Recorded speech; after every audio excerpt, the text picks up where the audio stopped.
Hej, jeg vil gerne vise et spydkast, og jeg vil komme ind på nogle af reglerne. Man skal huske at have strakt arm, hvilket jeg selvfølgelig ikke lige gjorde der, men det kan I se. For eksempel der. Man skal have strakt arm med spydet.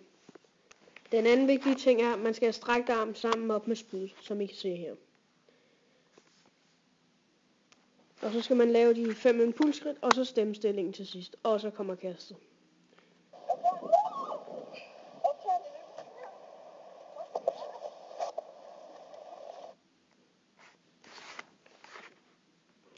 På det her tidspunkt skal man lave vægtoverførsel over til højre benet, så man er klar til at kaste, for eksempel her.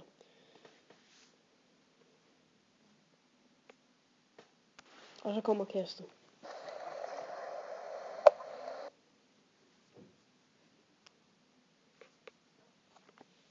Og i slow motion.